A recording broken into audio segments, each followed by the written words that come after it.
Good evening, A2D family. Thank you for tuning in to another Friday edition of On the Road to Victory. I'm your host, Jimmy Smith, and of course, joined by my beautiful, lovely young co-host, Jake Frio. Look at that. Appreciate it. That young man here to save the day. I really appreciate the last couple of weeks you being a part of the team here, man. Absolutely. It's been awesome. So we're going to give these people another round today. Special time. Tonight is SummerSlam for all you wrestling fans. So we are here at 7 o'clock, and we're going to be going until about 8:20, guys. So little special edition for you, but we're going to jam-pack this with as much stuff as we possibly can. Football is back, baby. I know. It's just training camp, but we got to take all we possibly can get right now. So I'm excited. I know Jake's excited. We were talking before the show. Now, tonight's show is brought to you by Dr. Paul Bydal at Specialized Physical Therapy, LLC. You can find them in the Burlington, Cherry Hill, and Princeton locations. You can find them also at specializedphysicaltherapy.com. He's our doc. Make him yours, Dr. Paul Bydal. Also, check out our gutter guys at Ambuck Services. They are the gutter and deck experts of South Jersey. Give them a call at 856-879-5530. That's Ambuck, AMBUCK, services.com. All right, guys. And also, let's not leave out PhillyDrinkers.com and all social platforms. You can find them, Philly Drinkers. You can check out all A2D merchandise and any of the awesome stuff they have there. So, all right, guys. It's a beautiful day out. Football is in the air. Today was actually the first day of padded practice. So we got Monday was the first day of padded practice. Today was the first live scrimmage we had. So really excited. Sure, there were some bad things, some good things we're going to talk about too, though. So going to break it all down, Jake. So how are you feeling today, man? I'm pretty good. Flyers are playing right now. I'm not even going to touch the Sixers because the Sixers are terrible. Whew.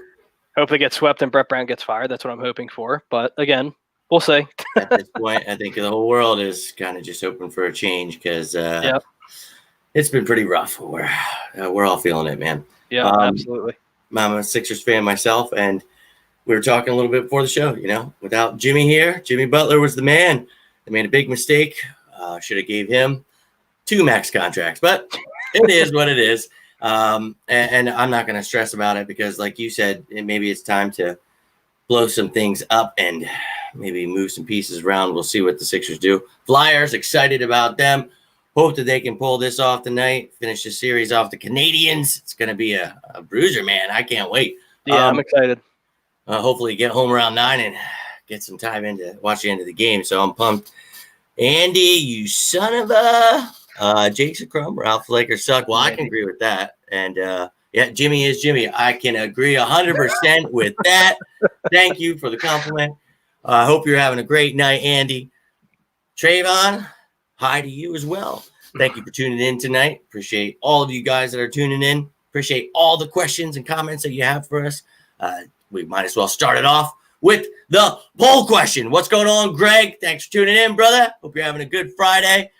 Now, how are you feeling, man? Let's go Flyers. Yo, Bryce. What's up, Bryce? Come on, man.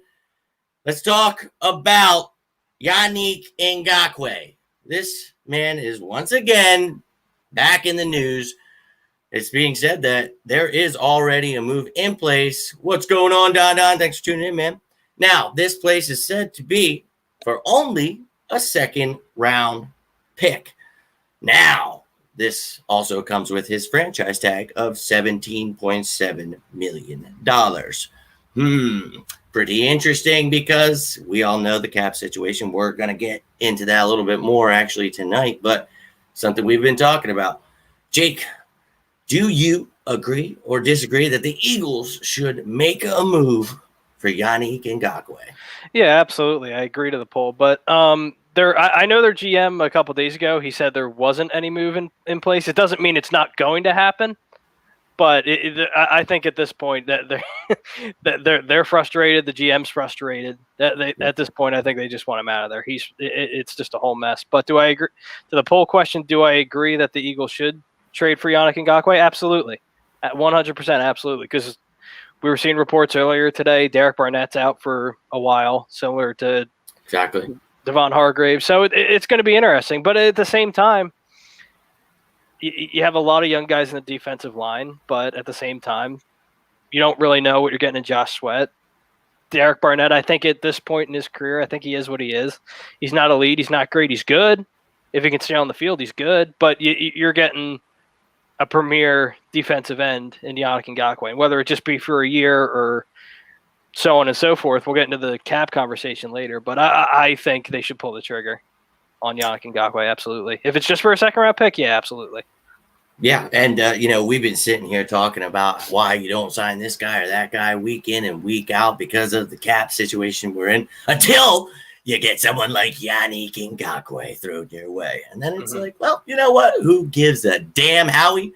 Figure it out, and we'll talk about some ways that we can figure that out next year. Go ahead, man. We are trying to get things done this year. You know that this team has been together for 5 years, essentially, with Doug and Carson. Trying to build on that now. Every other team in the division, building fresh, all this great stuff. Yeah, yes, Greg, we were just discussing that. Yes, they do.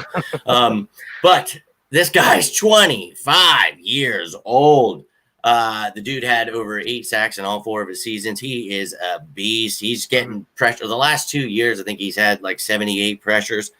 Woo! He is a guy that gets in the backfield, and you love to see it. So we love to see it. We know that this defense relies on that 4-man rush. So you better have yourself some damn pass rushers. Well, here's the problem. You didn't go out and get a pass rusher. Whether you want to talk about Griffin being 30 years old or anything else like that, doesn't matter.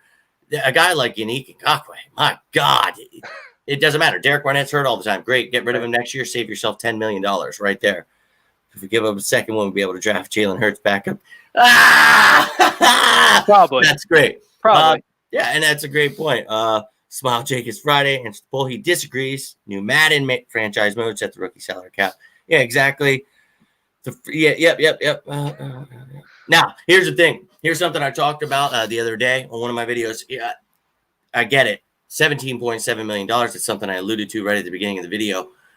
Something that happened with Jadeveon Clowney a couple years ago when he was traded from the Texans to the Seahawks was they agreed to take half of that on. Could we convince the Jaguars with the disgruntled player, hey, if you cut it in half, we'll give you a second, maybe throw in a 5th or 6th as well. Call it a deal. Here you go. We're paying 8.5, 8.7. You know what I mean? So loving it. I would love something like that because okay, that hurts you next year because it's not your carryover. But if you get rid of Derek Barnett, that's $10 million right there. So if you make a whole new deal with him, whatever. And we're going to get into the cap situation. But I totally understand what Frank's saying because that's something we've talked about every single week. The cap situation is a problem, and now it's going up. And I've read on Spotrac, it was 84, and on Over the Cap, it was $86 million that we're going to be over the cap next year. So yeah, that's a problem. We have 24 million right now. If you carry that over, we're going to be around 60 to 62 million. That's still a pretty big problem.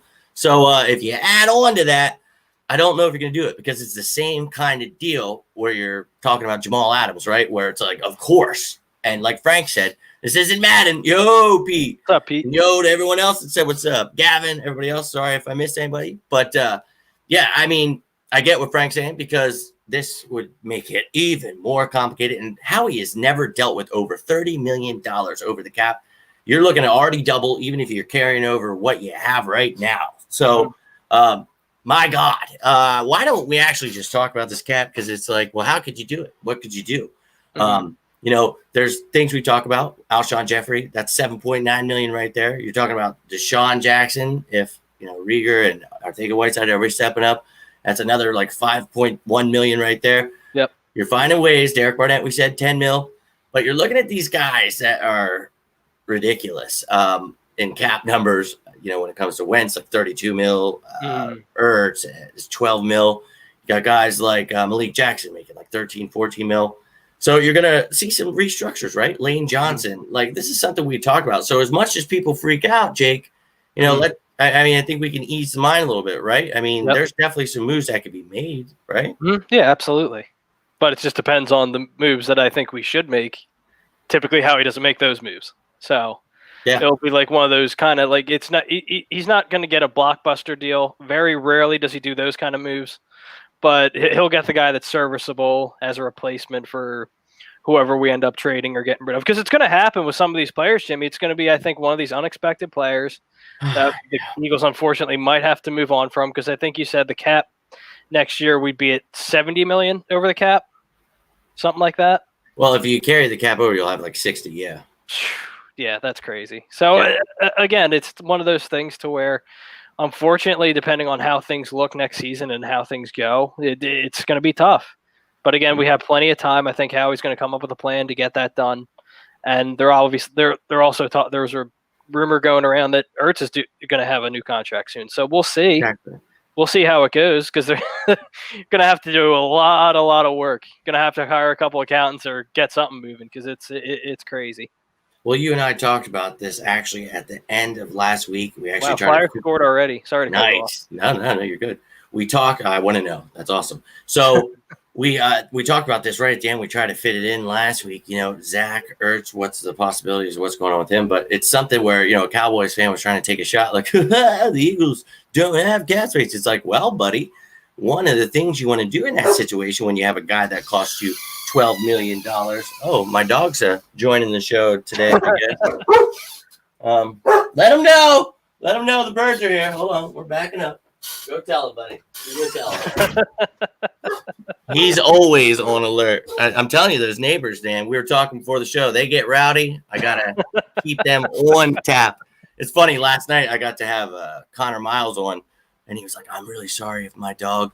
Start freaking out. I was like, you don't have to tell me about insane dogs, my friend. Mm-hmm. Now, back to the topic. Sorry about that. Herschel, with his Herschel Walker moves coming in, juking and jiving me. He is one slick little son of a gun. Anyway, Zach Ertz, man, we were talking about getting this guy restructured. So that's something you want to do because he's cost around $12 million. You're going to want to restructure someone like Malik Jackson, who you brought him in on a big contract, but it's under the impression of either gets cut then or you restructure more because you're not paying a guy that much money next year at that age. So we'll see how he does even. So you want to restructure guys like him, maybe even Cox, maybe, guys that are really up there. Cox is like 22 mil something. And it's not necessarily taking money away from them. You can give them more even, but you put it on the back end, you give it to them in guarantees, things like that. So we're hoping that Howie, as much as we want to bag on him for his second round draft pick and all those other wild ass moves he's made and makes us crazy for, we cannot deny the fact that he is a magician when it comes to numbers, man. And when it comes to, bringing in people that can help him with that stuff. So breaking news, Jimmy Dog has signed a 2-year. Yeah, he is. You should have seen, I think it was, who was it? With Tom the one time, and we were laughing our asses off, but Herschel actually jumped in the camera. Like that's funny. The most. He's like opening my door now. Like this guy, dude. But yeah, Frank wrote a book, Craig. Hey, yeah. Frank felt pretty strongly about it, and I hear you because it's the same thing we talked about with Jamal Adams. You can't get too excited. Now, the price, when you hear that the price is that low, you get excited. And when you think of the fact that Jadeveon Clowney just did it, and it's a disgruntled player, the guy was sending out tweets and Instagram things like he wanted to come here. So maybe they work something out that doesn't hurt us too much, and you find yourself in a position where you don't feel so lost because, my God, if you had a 25-year-old like him, get rid of Derek Barnett. Do whatever. I mean, put him in the trade. Do whatever you got to do to make things happen, dude. So I guess right now with him hurt, that's not going to work out too well. No. But you got to try to do something here, man. And we talk about it over and over again. The edge rush is how we won the Super Bowl. And we've been sitting here talking about it. And they brought Vinny Curry back. So I love Vinny Curry, but that's not what we had in mind when we were thinking, edge rush. But he does provide that rotation we talk about. But if you're bringing in someone like him, I feel like you need someone else. Josh Sweat looked all right today at training camp. He actually blew up Dillard. He was the only person that got a good play on Dillard today. Sweat looked pretty damn good lately, and you like to see that. He was out with an illness one day, but all these guys are doing that. I think they're being safe. You see that with Miles Sanders, Hargrave, that we talk about being very cautious with these guys because you don't want to lose them. We talk about, you just said, people are going to get hurt. Moves are going to be made. Moves are going to be made in the season. Guys are going to be gone before the season. I mean, wild things can happen in the next 23 days. We have 23 days, guys. 23 days until Eagles football's here. I mean, that to me blows my mind. It's crazy. We've been going through a lot. We have been going through a lot, but it is near. And I've been getting excited watching and I know it's just practice, but it's so much better than watching the same damn tapes and highlights, whatever you can watch possibly. It's too much. So to have something is much better than nothing. And there's a lot to take from it. At least you can see some of the competition. It's what we would have had to have been watching for in preseason, And you and I talk about this. People hate that stuff and they're glad to see it go. But it's like, hey, man, this is a time for us to evaluate these kids, and not really us, but for the coaches to evaluate them. And now it's, figure it out quick. And some of these kids are going full throttle, finding themselves getting hurt. It's like, son of Bob. So you got Sanders and Scott out today.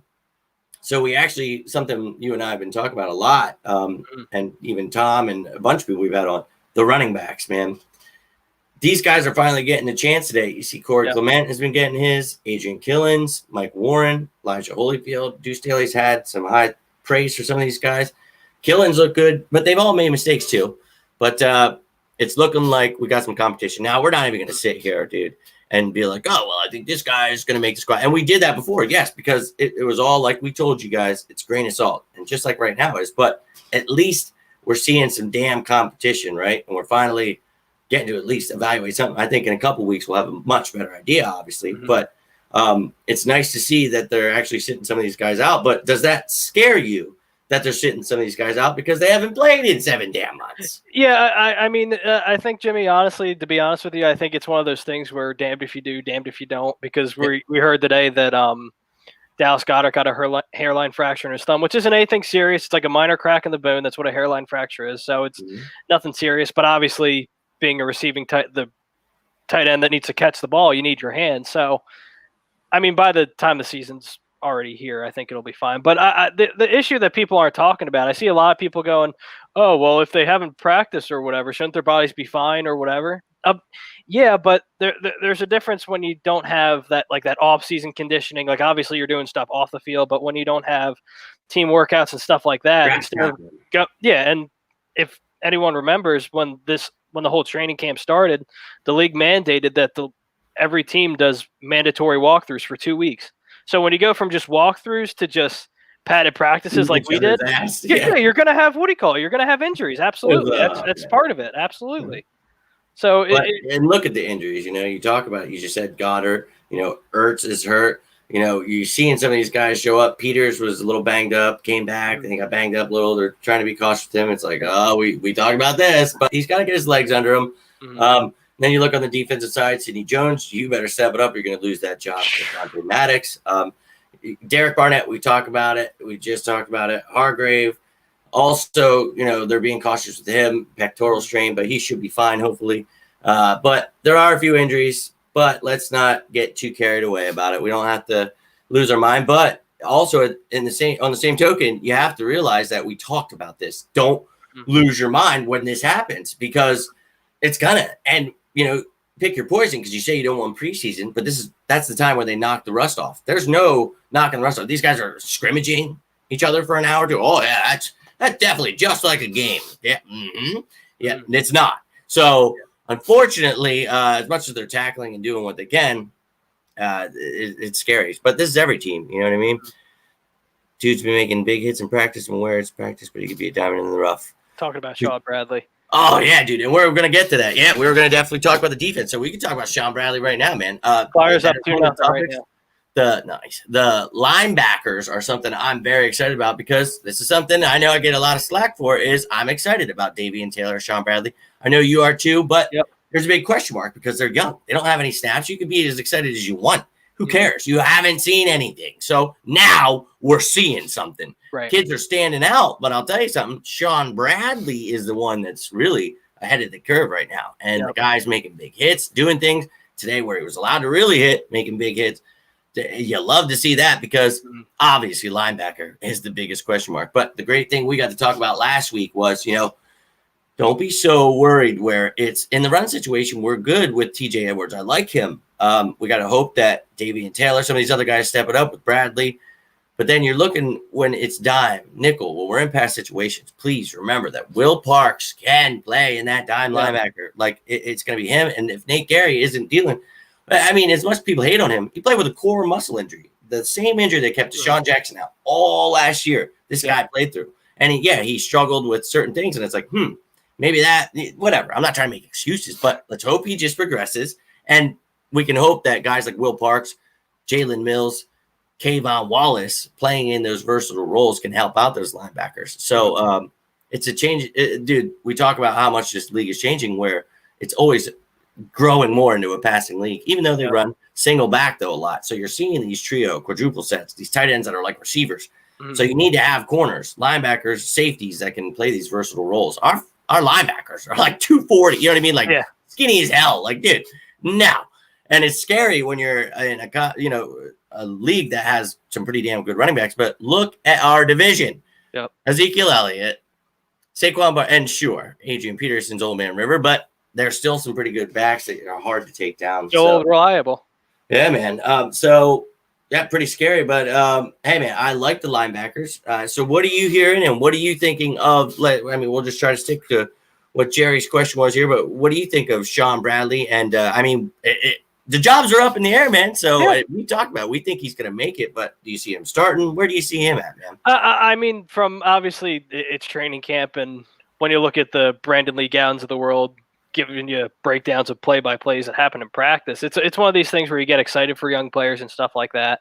But it's really tough because you can't really deduce anything because, again, it's practice against your own guys, so you can't go full throttle. Yeah. But at the same time, it just hurts because there's no preseason or anything like that. So I do like Sean Bradley, though. I do like him a lot. He went to Temple, correct? Yes. Yeah, so at Temple, and I remember when he got drafted, he did his research on his opponents to where he would look up the girlfriend's phone numbers and stuff like that and do like hardcore research. I love that. I think that's great, me personally, because it gets in the opponent's in their head, man. Like yeah, absolutely. Get any type of advantage you can. Yeah, absolutely. I'm excited. You heard a lot about these young guys making plays and stuff like that. Even Avonte Maddox, like we talked about, he's been getting consecutive starts at the number 2 quarterback position. So it's easy. But again, it's one of those things where I really hope, and this is big for Howie Roseman more than anybody. Yeah. If these young guys step up, then he bought himself another couple years. That's the big thing. Mm-hmm. And what we're hearing from Jalen Reagor in practice, again, like I said, it's practice, so I'm gonna take it with a grain of salt. But it's nice to hear. You're hearing Jalen Reagor make plays. Rather hear that, yeah. Yep, you're hearing Quez Watkins make plays. You're finally hearing John Hightower's name, who I'm really high on. Quez Watkins too. He said. Mm-hmm. Yep. So it's definitely encouraging, Jimmy. But at the same time, I have to see how they really gel and do against actual opponents once the season actually starts in September. For sure. And you saw the rookie mistakes today, especially in a live practice. And, unfortunately today they didn't have like they did every other day practice. So I had to get the snippets and everything for people to see half of anything that was going on. So, you took as much as you could from it and you talk about it being practice. But like you said, at least, it's positive because if it were negative, people wouldn't be saying it's just practice. They'd be losing their minds.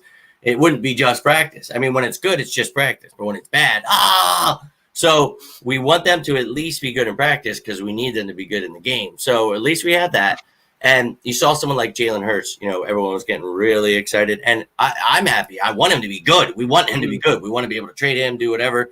He's our backup right now, 3, I guess. But, he's doing well. But today you saw when live action people come at him, he was not doing – he had to scramble. And he's great with his feet. Wonderful footwork. But he is not good at throwing the ball right now with that short amount of time. So he's got to work on some things. NFL is nuts, dude. So enjoy, buddy. And I think he's going to have some growing pains, but I look forward to watching that competition. Do you see him taking that number 2 job away from – I mean, I don't think he necessarily even needs to be honest with you. We've talked about this so many times, but I know it's a topic, so we can brush on it quick. But, Sudfeld can hold it down for now, and then we'll see whatever and maybe trickery and blah, blah, blah. Yeah. But what are your thoughts on that? See, my opinion, and again, I said it when he was drafted. Obviously, we have that viral video that we had of our reaction during draft night of him being selected. We weren't happy. But again, we've said this a million times on this platform, on a bunch of shows. Everyone said it.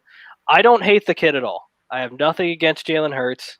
I love the kid to death. I love his play. Again, it's one of those things where mechanically he's not perfect. He's not the best quarterback in the world as far as throwing the ball. He doesn't have like a rocket arm or anything crazy. He can throw it 50 yards, but that's fine. But also he has the versatility to where he can use his legs. So again, I think it's going to be really interesting, Jimmy, to be honest with you, because the Eagles are going to have to use him in some form or fashion, whatever it may be. But me personally, I'm excited to see what he turns into, to be quite honest with you. I know a lot of people are like, Carson Wentz is the future and stuff like that, which I have no problem with. Carson Wentz is the future, and I'm not debating that at all. But again, I really want to see what the Eagles have planned for him, and it's going to be interesting. God forbid if, say, for example, Carson Wentz goes down, which I don't know, none of us want to happen, but how ready will he be theoretically in that emergency situation? You know what I mean?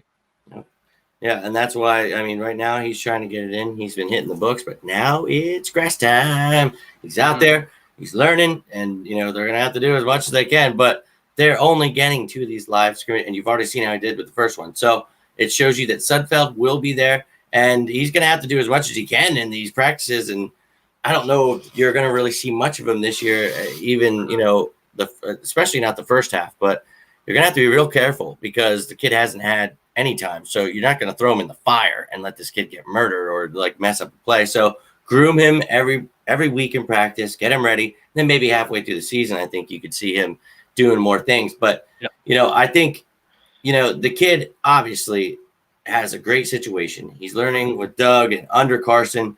And, even Nate Sudfeld's helping him out. And they've both got to learn under Nick Foles, So it's something that is going to help this kid. And I think it's great for him. And I hope the best for him. So It's over. The pick's made. We're pissed, but it's all good. Fantasy, I do fantasy every year. I'm actually going to help out on this fantasy show. So I'm going to do as much fantasy stuff as I can. I love fantasy. I love football, anything. So with me this year, and then we'll get to Jerry's comment in a second. But to Don's question, I'm doing fantasy this year, but I'm just not doing money leagues this year, just because. Be careful, man. Oh my God, Corona is going to saddlebag you. And that's my only concern too. Like obviously, do I? I love every guy in my team will get it. Right. Yeah. Yeah. Exactly. Every guy that I draft will get it. So again, you're going to have to vitalize the what do you call it? The wire on fantasy football real well. You'll have to know all your players, but it's just one of those things where I know for a fact it'll become a headache later on. Theoretically, if the season does get canceled, you're gonna have people going back and forth. Well, I have the best record, so I should get the money, so on and so forth. Go by points or whatever. It's just not. It's not worth it in my opinion. It's not worth it to do a money league, honestly. Yeah, that's true. I've been already hounded by people to do money leagues that I've done, and I've literally been hesitant because I'm like, look, dude, I don't even know if we're gonna have a full season. I don't know if this guy's gonna catch Corona. And sure, if you look at it, it's just like, well, you don't know if someone's gonna get an injury, but it's like we're talking the whole season can be canceled. So what are we saying? Like at the end, okay, well, I had the best record. Like, how do you figure? Just don't like it. So watch your money, folks.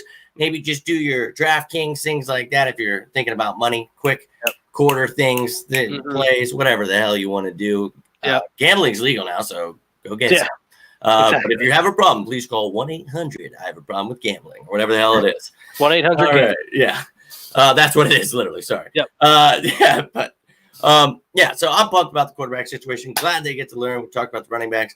Now, wide receiver. We know Alshon Jeffrey's been out, but he's been on the field catching balls. Woo, fine and dandy. We have no idea when the hell he'll be ready. No. We're thinking pup list. Woo, great. Give some of these young guys a chance. So we're seeing, and people hate me right now because they hate J.J. Arthega-Whiteside, and I refuse to give up on this young man. Now, I've tried to explain that he is our backup ex-wide receiver. He is just that guy. And, some people were trying to tell me, like, oh, well, Rieger. I'm like, he is not an ex-receiver. He is not lining up on the line of scrimmage and taking on anyone on blocking or taking on a press right now against some of these top corners. He is the Z receiver. He's going to learn under Jackson. We're going to see trio sets with them both, quadruple sets, all these great things. Who cares what the hell that you want to call these guys? Are going to all be on the field. But when you're talking about what an ex-receiver is, that's what J.J. Arthega-Whiteside is. And in certain plays, like in 12 personnel that we run a lot, you have an ex-receiver, a big guy that goes up and gets it. Yep. J.J. Arthega-Whiteside, you've seen the last couple days now that he's back and healthy. And today he actually made some pretty damn good plays, some highlight reel plays. The kid has the talent. We know last year the coaching was horrible, but it's looking like if he has the right coaching, this is something you and I have talked about with Aaron Moorhead, Jason Avant, Matthew Harper, with all these receivers healthy, all competing against each other, against good cornerbacks finally. This is nothing but good for this kid. If he fails, he fails. But you can't give up. The kid, it was his first year, and we all saw what was going on. So those coaches are gone. That were the problem. We're figuring it out. What are your thoughts on J.J. Arcega-Whiteside and this whole – and let's be honest. We don't have to just talk about him because a lot of people will be negative. We don't want to just focus on that because not only is he doing good, guys, Hightower has been doing really well. Quez Watkins has been doing really well. Today, a couple blunders, but hey, they all have. That's fine. Jalen Rieger sat out with an illness today, but all week had a great – they can't stop talking about him, comparing him to Julio. A little wild, but he means – how he goes up and gets it. People don't, I try to tell him, oh, he's just fast. That's not it. He has a lot of ability and you're going to see it. So how are you feeling as it gets closer, right? Because it's been questionable. It's still questionable, but get a little more excited, right? Yeah, I mean a little bit as far as, again, as far as J.J. Arcega-Whiteside goes. I mean, we'll have to step in for Alshon, but again, he did that last year, and again, I know it was his rookie season, so on and so forth, and he admitted he wasn't ready. He blatantly admitted he wasn't ready. So and they had Aguilar going out to X, and him, they're putting them in slot, doing it was a mess. It was a mess. But again, I think I'm not going to say he's done yet. Obviously, I've been critical of the kid along with me and Brian Brodo. A lot of people have, brother. Yeah, absolutely. But fairly so. Yeah, no, absolutely. But again, like you said, Jimmy, he has the ability. And you saw what he did at Stanford. He was a great receiver at Stanford. But again, you need – this is why you need these speed receivers, right? Yes. Because obviously Alshon has a little more speed than Arcega-Whiteside, but at the same time, he's not going to burn these – he's not going to burn like a regular corner. Yeah. Obviously, it's all going to be around footwork, route running, and stuff like that. So, again, you need these type of players to stretch the field. So, for example, I'll go back to 2017. Now, again, he didn't put a major highlight reel plays or anything like that, but going back to Torrey Smith, we had someone who could consistently stretch the field, and we saw how well Alshon did that year. So, when you have these vertical wide receivers that are just burners, whether it be, you can do breaking routes or post routes or whatever route you want to do. Yeah. And it just opens the field up more for these bigger wide receivers that aren't necessarily as fast, but have great catching ability. So I think as long as these guys stay healthy, Jimmy, then we'll be fine. Obviously, Deshaun Jackson, we know what he is. So we might get him for a game or two. But yeah. And that's what we've been talking about, Jake, right? I mean, we think this offense is going to be top 5 because if you look at those things, you add speedy guys. J.J. Arcega-Whiteside does not have a role now. Whereas last year, he's being depended on and being thrown in the fire. Yep. He is behind all these people. Now, if he plays the X where Alshon's on the pup, that's fine. But he's got guys pushing him. He's getting better. He lost 5 to 10 pounds. He's lighter, quicker. And he's not a speedster. But like you said, he's going to be quicker on his feet, route running. He needs to be the guy that goes up and gets it. We don't need him for all the other crazy stuff. We have a bunch of guys to do that now. Yep.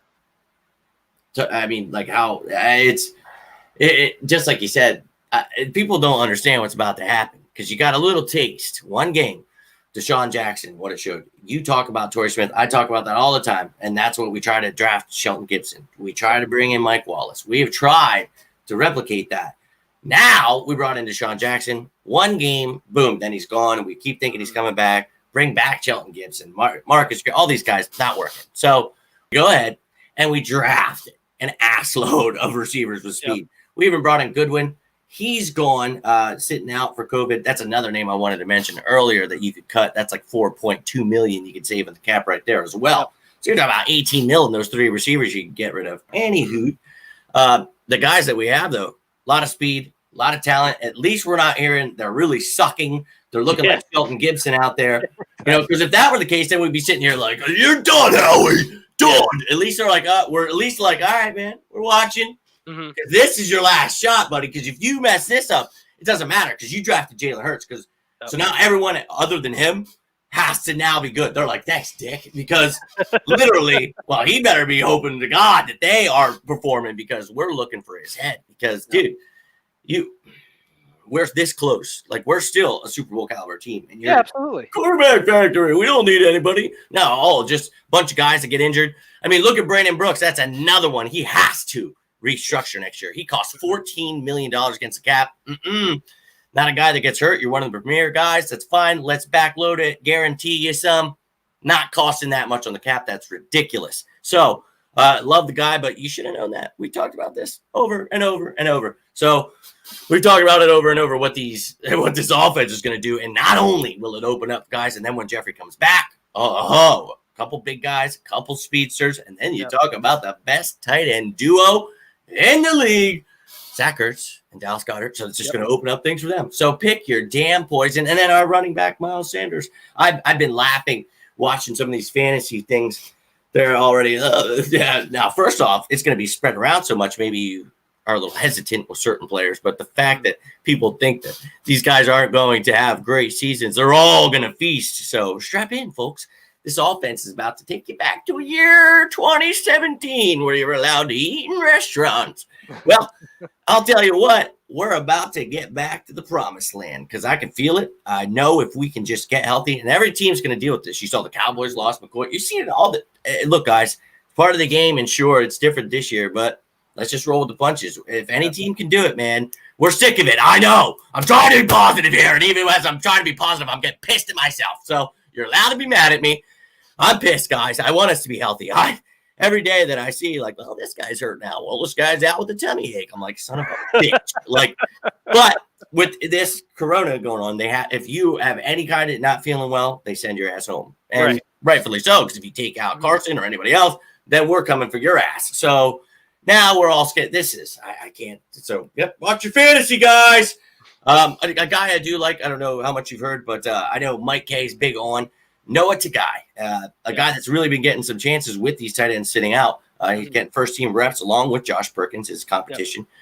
So we all like Perkins, I think, because he stepped in. He played receiver, tight end. The kid proved he could play in the NFL. So Carson and him have a good rapport. But this Noah Tagai, an athletic kid, one of those basketball backgrounds where he goes up and gets it.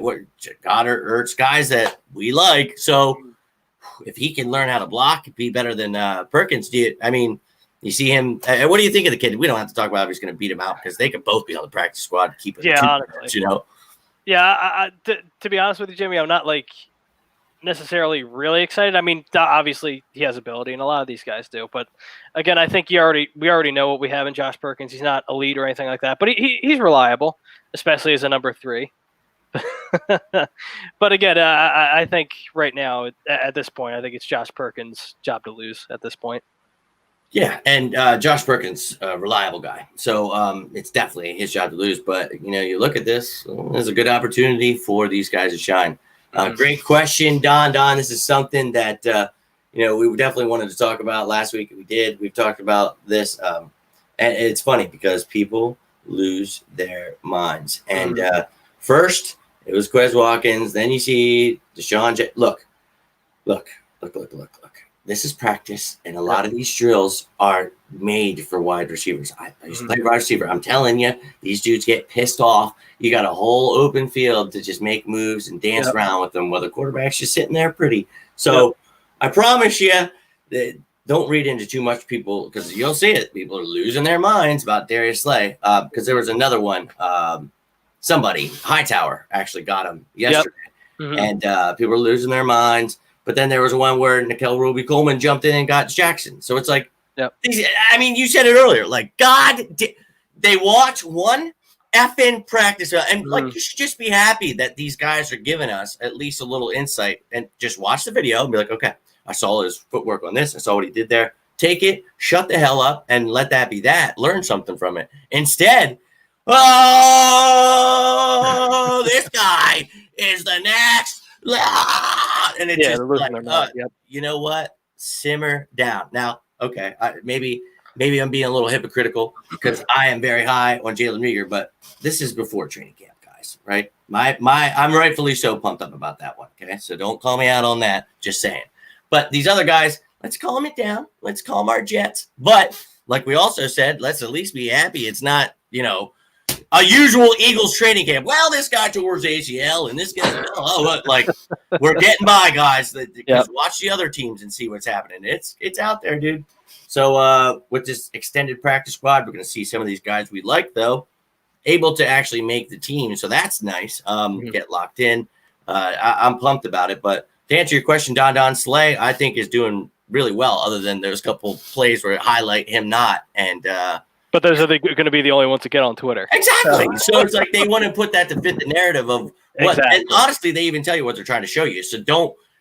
I mean, it's your fault if you read too much into it, because everybody's trying to tell you. And I know some of those little baiters are out there and they're trying to get you. Yep. And that's what we're here for. We're trying to help you. Just stay away from that. Quentin says here, you must have just tuned in, man. We're just talking about linebackers. Sean Bradley looking great in training camp. Davian Taylor stepping it up as well. Yep. Now, we understand TJ Edwards, tackling machine. A lot of work and coverage needs done. Nate Gary, flip the coin on that. Good in coverage, needs to learn how to tackle. Maybe that core muscle is the problem, is what we talked about. Talk about guys like Will Parks, Kayvon Wallace, and Jalen Mills filling that role as a dime linebacker, moving around at nickel corner, filling these roles where these tight ends, receivers, and running backs are getting lined up against these guys. So don't get too worried. And I understand, but that's why the Eagles aren't putting too much emphasis in it, because it's not, and it is a big deal. Trust me, dude, I'd love to have a guy. Oh! Seriously, I would love to have a guy like a Patrick Queen. I was just going to say, trust me. It would, years.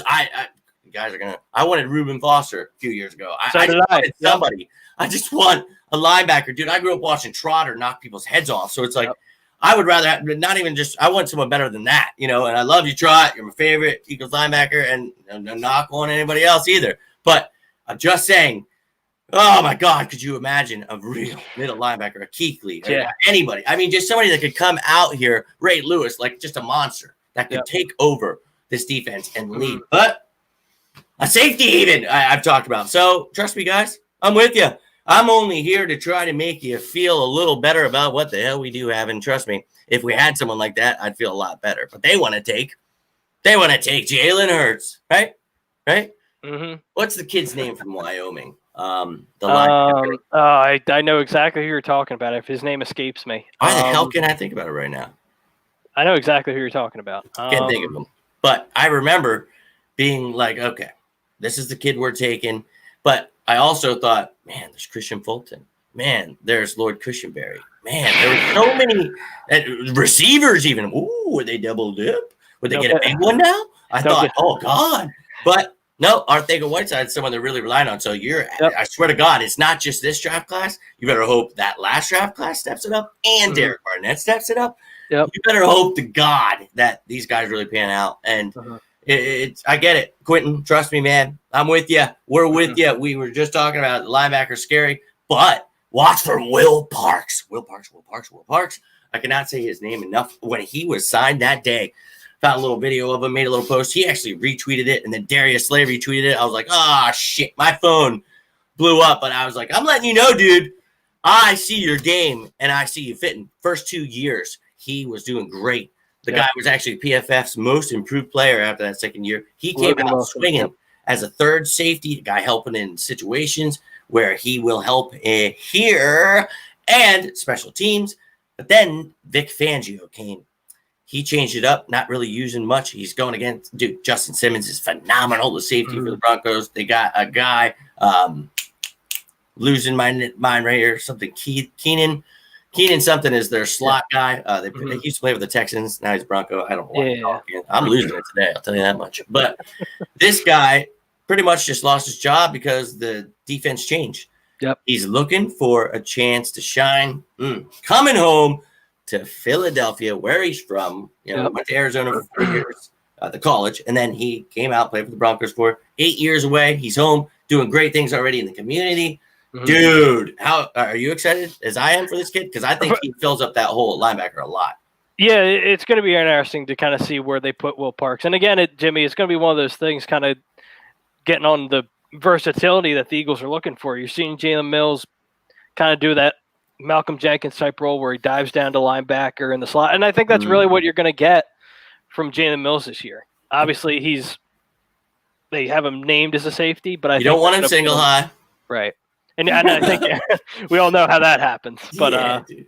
but I think honestly, Jimmy, what you're going to get out of Jalen Mills this year is more of like a Malcolm Jenkins role to where he covers tight ends. You know he can cover tight ends. You saw how he covered Gronk in the Super Bowl, so we know how that Certain goes. receivers, certain backs, even we talk. Yep. This is what for 3 years I try to get across, and it's look, you can't get mad because look at all the injuries. Maybe they wanted to do that. So Jalen Mills at least kind of added to his repertoire the same way Malcolm Jenkins did. People, he was my comparison that, you know, look at what he's doing from cornerback to safety. He didn't really pan out for the Saints at first, came here and my God, balled out as a safety. One of our best since Dawkins. We lose him. How do you replace that? Will Parks. And they're all, and we had an episode where we talked about this, you know, they all fill up a certain piece of that. Like you just said, well, Mills is going to be doing this part, but he ain't going back there playing deep. Tell you that. Rodney McLeod's going to have to hold that down. Kayvon Wallace is going to have to grow into that mold. Will Parks is not.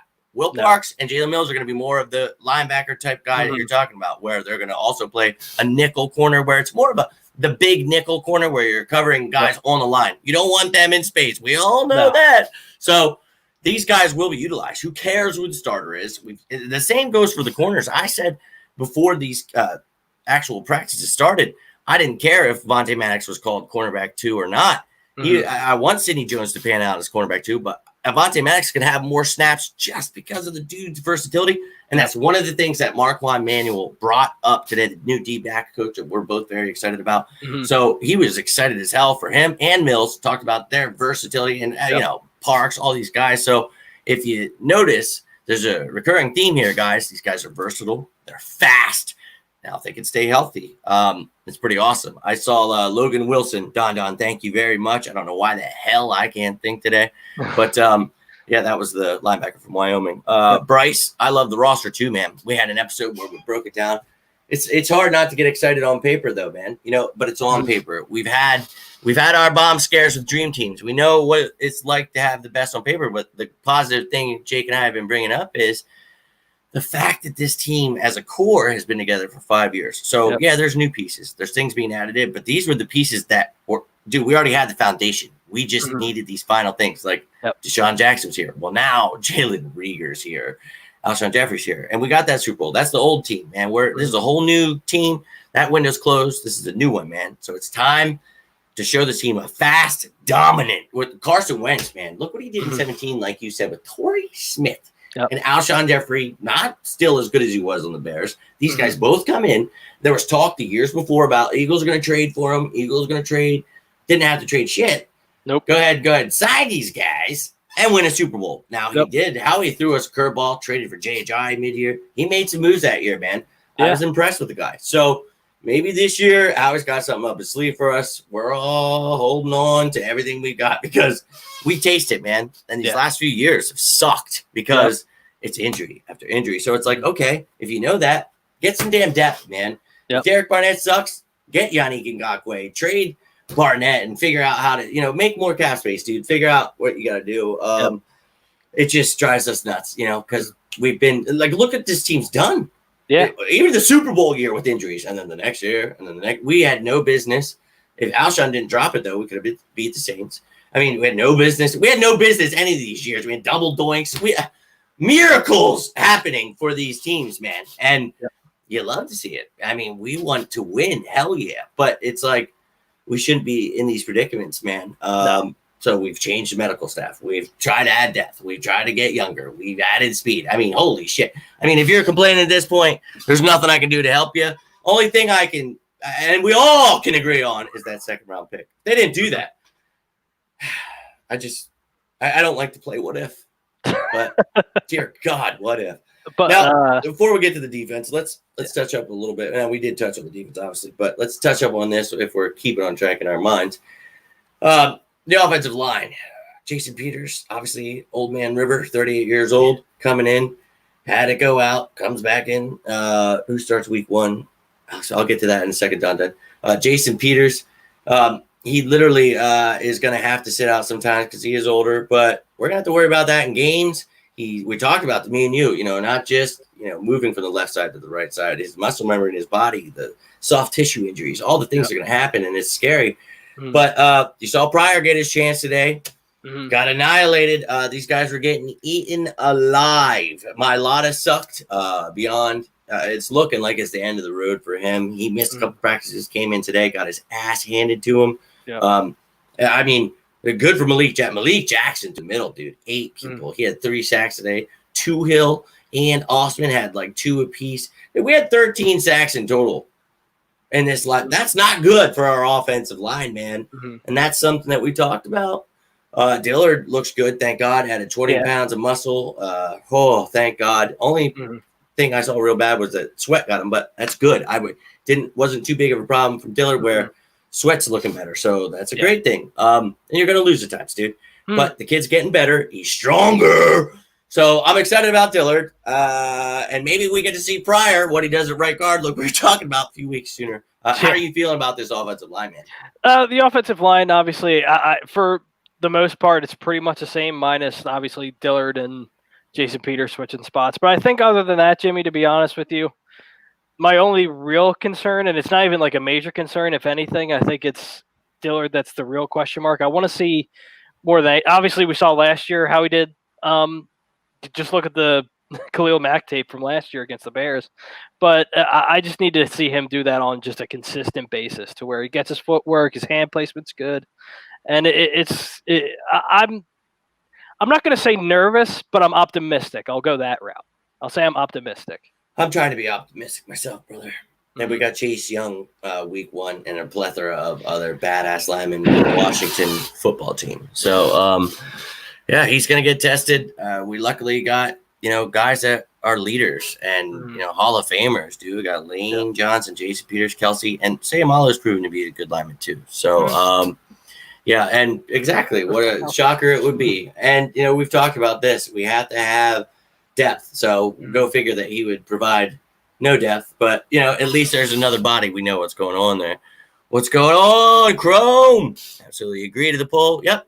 And that's something we talk about, man. So if you're having these issues now and you want to win, you have issues at linebacker, how do you cover that up? One of the great things is we talk about that 4-man rotation at defensive tackle. That's going to make things a lot easier for everybody, especially these ends. But still doesn't mean you get a pass. I love Vinny Curry. 80 out of 80 games for us. The guy always shows up. He comes in and starts when he needs to. He had like 5 tackles for a loss, 5 sacks, 15 quarterback hits.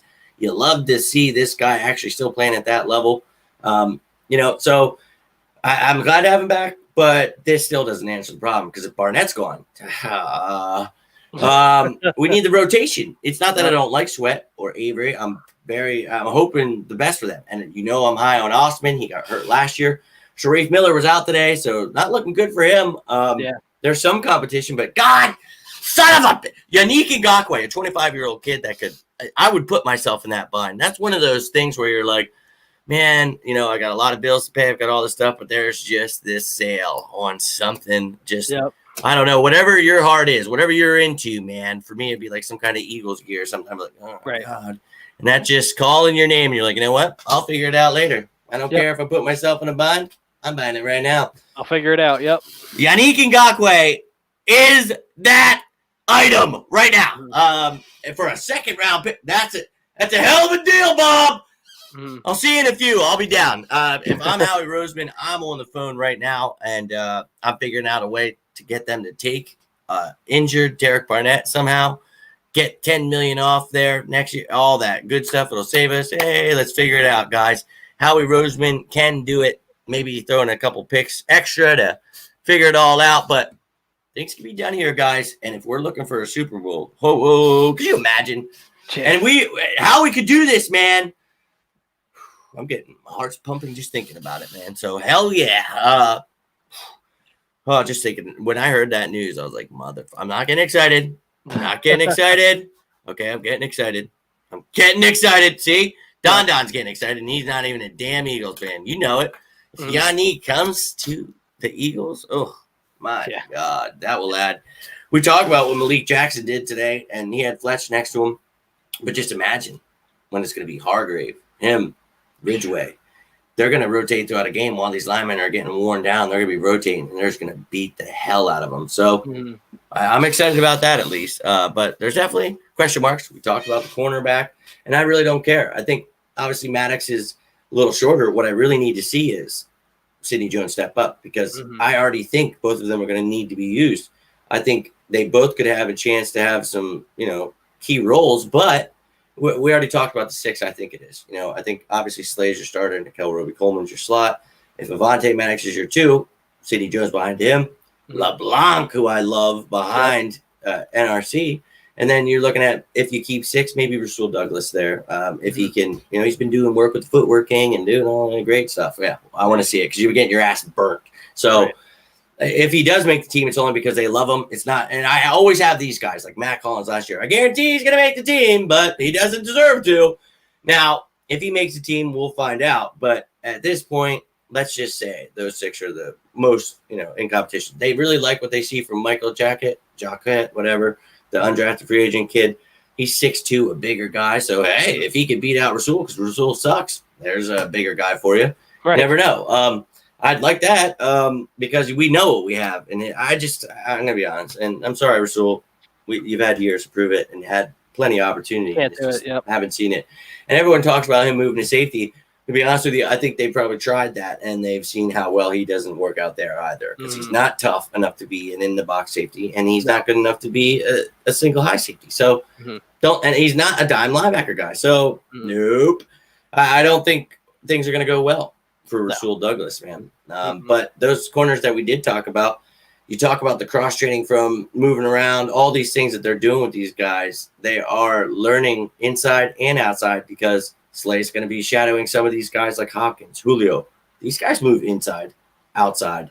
They do that too. So you need your corners to be able to do that. So they've been doing it in training camp. So I'm pretty excited about this secondary, man, as a whole. How are you feeling about it?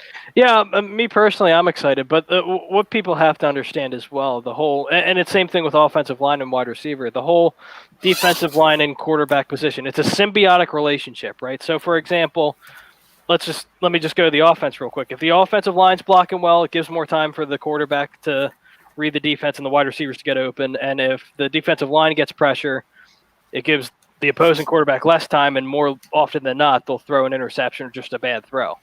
So as long as you have – now, theoretically, if the line looks how we're projecting it to be similar to what it was in 2017 as far as depth is concerned, then that just adds more to the cornerback room, in my opinion. But me personally, Jimmy, I'll be honest. I really like how our cornerbacks are laid out this year. I like Avonte Maddox's versatility. Nicole Roby-Coleman, I'm already high on him. I consider him like a top 5, top 10 slot corner in the league. And Darius Slay, we already know what he is, even though people want to judge him off of one-on-ones in practice, but that's neither here nor there. Wide receiver drills. Yep. But again, I think my real question is, and it's the same with the defensive line, it's depth. That's really what it is more than anything. It's about depth. What does the depth look like? And to touch on your point, too, with Rasul Douglas, I don't think he makes it, unfortunately. And I was high on him when we drafted him. He led college football in interceptions the year he was drafted with 8. But at the same time, he had, don't get me wrong, he has the ability as far as being like a quote-unquote ball hawk goes, but he doesn't have that catch-up speed. He doesn't have the speed. That's the only issue. He's not good press. He struggles with that a lot. His footwork. I mean, and he went with that guy, the footwork king, who works with Slay and so maybe that helped him. But maybe I like what I see from some of these younger guys. Craig James he snuck in last year, and he's been sticking around. Yeah. I'm just saying, when it comes to, that's how sad it is that Craig James could beat him out. So when you look at it, I don't think those guys make the actual roster. So if you can't beat them out, I think you guys are seeing the practice squad. If we feel we need an extra one, maybe it's someone like him. Maybe it's like a Graylin Arnold or an Elijah Riley, who have been stepping it up more than those guys have. So they've been making plays, getting interceptions, whereas he's getting highlights from getting his ass burnt. But once again, we said it's just training camp, but we see that in real game time from Rasul Douglas too. Yep. So your time's probably up here, man.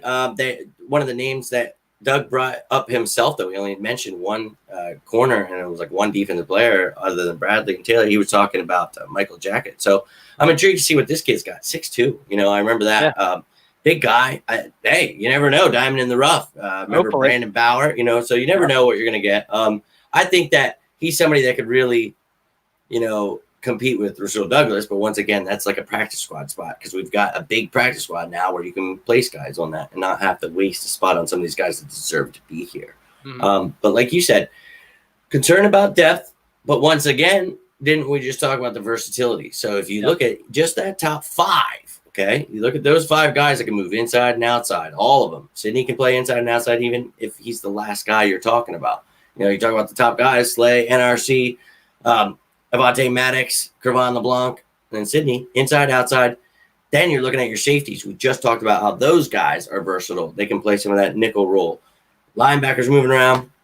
But like you said, if that defensive line is getting pressure, it makes it easier on everybody to feel better. So why don't you go ahead and get Yannick Ngakoue?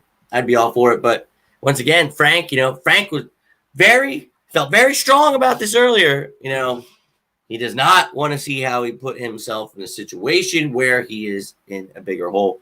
But as we said, maybe work some magic, just like the Seahawks did with the Texans. See if you can't split it. I would love if we could get rid of Derek Barnett for him.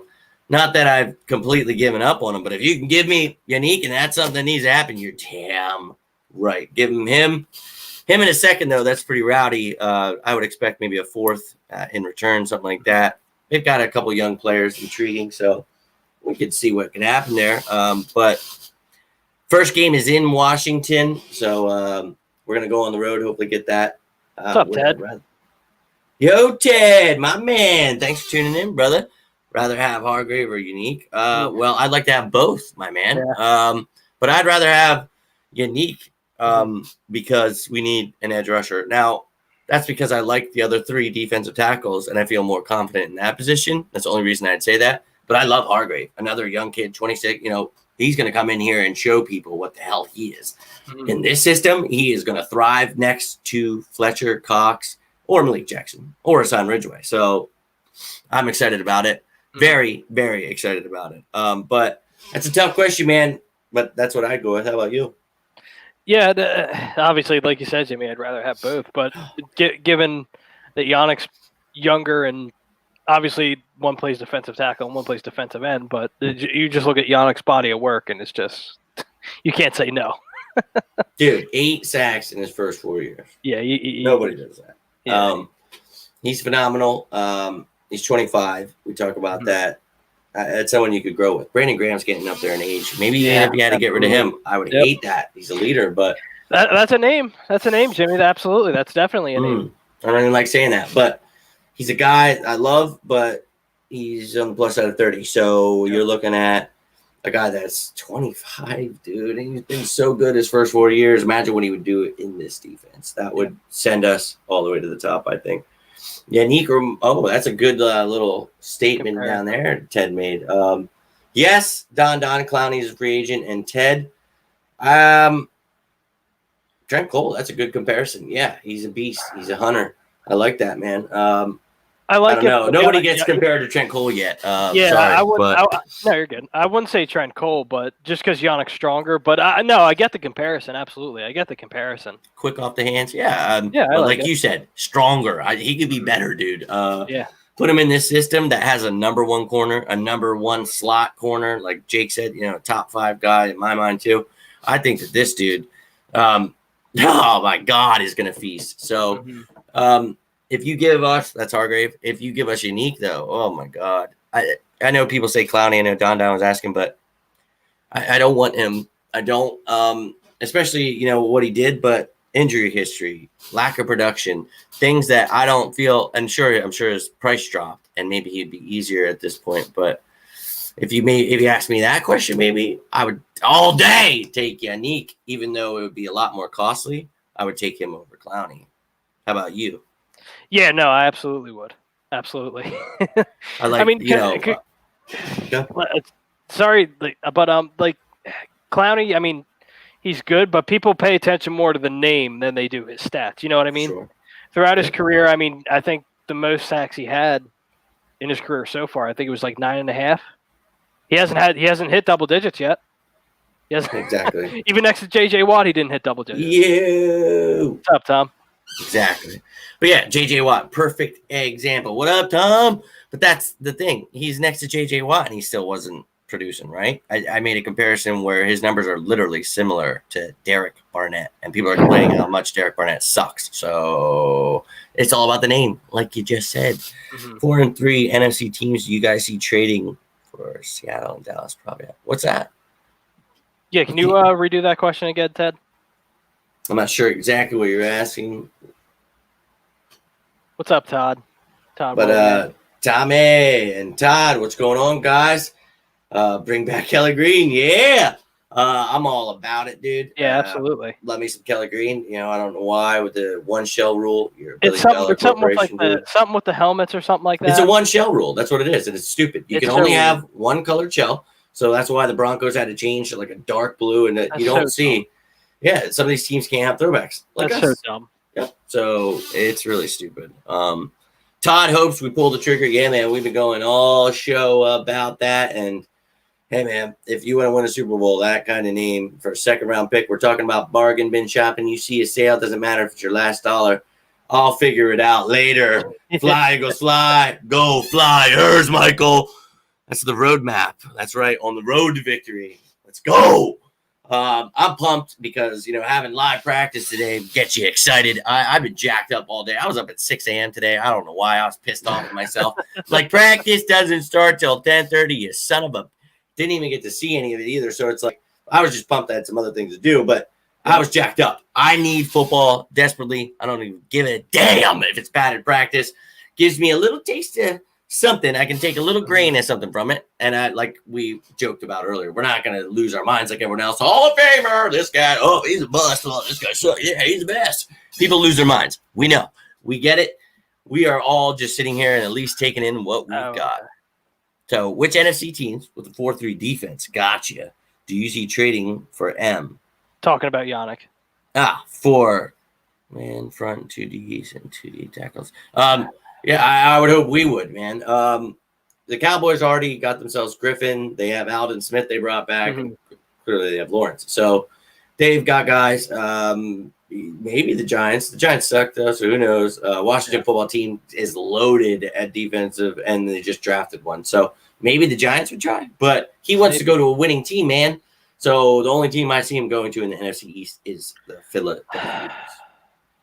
I mean, maybe the Cowboys. I mean, the Cowboys can always surprise you. Yeah. Save some money with McCoy now. Mm-hmm. Do you think the teams will feel more comfortable with no fans there? No. Maybe some players are, weird about it, but most of the people like Deshaun Jackson and stuff, right? They get pumped off the crowd. They bring in energy from that. So I think it's actually going to make it harder. Yeah, same thing with defenses, right? You see them trying to pump up the crowd and stuff like that. Get them going. When you're there, you're yeah, exactly. Yeah. Yep. So it's going to be interesting just to see how it really looks. Come on, we're Eagles fans. Is that serious? Come on. We won the Super Bowl with our damn home field advantage, right? Sorry to cut you off, but yeah. No, absolutely. That's a great point. And it's going to be interesting, Jimmy, to see how it works. I mean, Dallas, obviously, of course, they're going to have fans, and Jerry's Jerry, so he's never going to. We'll have him for a week or two till this. And see what happens. So we'll see. Yeah, we'll see. But again, good question.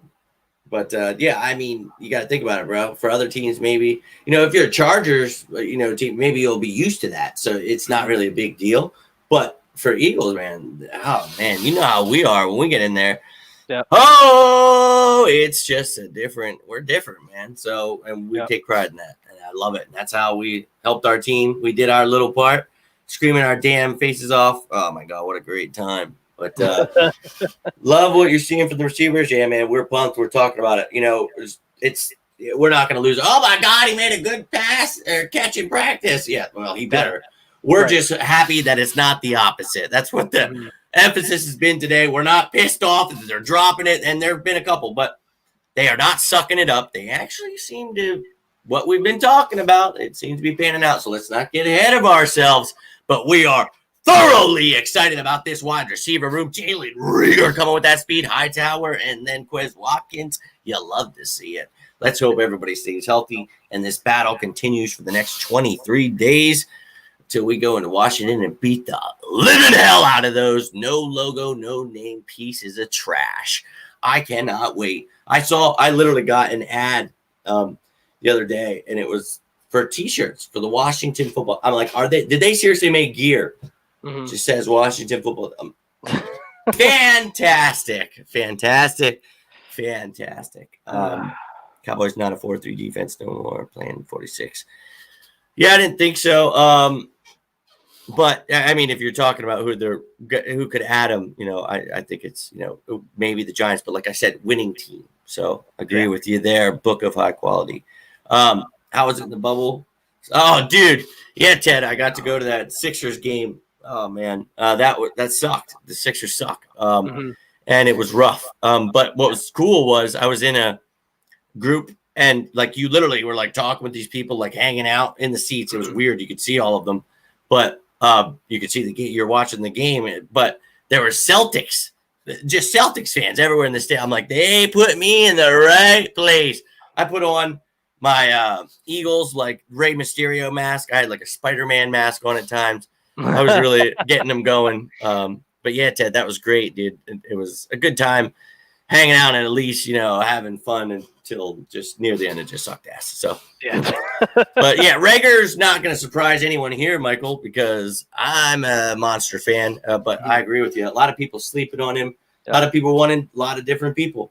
And to Don's comment a little while ago, sorry to cut you off, Jim. No, he was talking about how his the Lions top pick Jeffrey Okudah got beat by Kenny Galladay, and the Lions fans are losing their mind. So if you're not a big Jalen Reagor fan, look at his game. Look at Jalen Reagor's game against Jeffrey Okudah, who's a top 10 pick. Exactly. I always murdered him. Ohio State murdered him. He didn't play anyone. Yes, he did. Yeah. And exactly right. And I try not to talk about this too much, but literally, people it's like, oh well, he had a couple good practices. No, listen here. A month before the draft, I was okay. We're all quarantined, right? So I'm just doing tape, figuring out who do I think the Eagles should draft. Well, made a tape about it. Name's Jalen Reagor because of the fact that he fits the system. This is a guy that's tougher than most people think. He's fast. He's strong.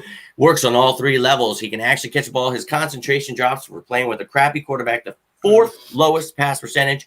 It was a whole shit show. On a crappy team. He's coming in on a team where he's not relied on to be the best weapon. A good quarterback, dude. Yeah. This is going to work out very well. So. And people are like, oh, you're defending Reagor, blah, blah, blah. If you're a good wide receiver, you can play with any quarterback. Not true. You have to see what the trash he played with last year. I think it was 6 different quarterbacks? Yep, Max Dugan was the last one. He was horrible. Yep. Wow. A true freshman. Kid was the 4th lowest on-target pass percentage at 27.3%, I believe it was. Horrible. But when I'm making this tape, I'm trying to explain to people, please watch this part of the tape. Watch his feet. Watch his hand. Watch his hips. This kid has it all. Everything you're looking for in a receiver, this kid's got it at about 5'10", 5'11". He's coming out swinging. I swear to God, he's like a young Steve Smith. And if he goes in that toughness, that Philly swag, then that's been my number one comparison. And I think it's something that's going to stick. And someone tried to call me out on it. And I said, a young Steve Smith, damn it. I didn't say old man where he's coming out and beating people's ass on the field. Give him a little time. Now, and he will. If he talks trash like Steve Smith, that's what I'm saying, though. Get him that Philly swag, baby. And I am all about it. When he gets to work with Deshaun Jackson and when he's catching bombs from Carson Wentz, he's going to learn that swag. And I really think he's going to back it up. They're going to grow into something special, man. And this kid, oh, my God, they're all going to be eating their words, man. So don't worry, Michael. You're in a safe place here where we know what we have, and we're just hoping that it all comes to fruition. The other people around him have to stay healthy in order for him to grow without this preseason. So let's see what happens here. Indeed. Woo! I'm pumped. Score 3-1. I'm digging it. Go Fly, guys. Go Fly, guys. Woo! But we have about 7 minutes here, guys, so fit it in. Go ahead, Jake. Sorry to cut you off. No, you're good. You're good. And the thing is, too, Jimmy, and some people may call me crazy, Cowboys fans are familiar with Jalen Reagor. And the reason I say this is because a lot of Cowboys fans that I know personally and a lot of Cowboys fans from Texas or just the Texas area in general, a lot of them are TCU fans. So they're very, very familiar with Jalen Reagor. So they know what kind of player he is and the slop that he dealt with last year. So, but again, they're they're going to talk trash anyway because they're Cowboys fans, which is fine. You're going to get those. But surprisingly, when this process was happening, I was making videos, and a lot of Cowboys fans were like, "Oh, you're right." Like, and you don't see that. So it was surprising to see that. They're like, "If you guys get him, I swear to God." So after we did, I went back to all those posts. And I was like, "Hey, oh!" They're like, "F you, dude." I was getting blocked, and I'm like, I wasn't gonna say any more, man. But I was keep the receipts. Got to keep the receipts. You got it, and I get it, guys, because one of the first receivers I was really into was Justin Jefferson. So I liked Patrick Queen. I like all these guys. So I'm not sitting here saying it. Just at the pick, I thought honestly we could have traded back a little bit and got Rieger, to be real with you, and maybe moved little pieces around. Didn't happen. Here's the thing. I knew whatever needed to happen, and I said, if he's there at 21, the Eagles are kind of team that will just take him. Let's just pull the trigger if they like him that much as I felt that they should, and they did. He is the clone but he's going to be better than Deshaun Jackson. He's tougher. He has a tougher mindset. So I think he's going to come in here and really show what we need. And Tom was on one night, and it was a great point. You don't draft a guy 21 to sit on the damn bench. He's not going to. He's going to come out. He's going to play. And sure, Deshaun's the starter. We don't care. This guy's going to see the field sooner than later because of Deshaun's history. But we know. Only fan base that hypes up everyone from the starters undrafted. Doubt it, bro. Because I'm sitting here breaking it down, every single thing, and telling you, take a lot of this with a grain of salt. So you're the only people that get pissed off about literally nothing.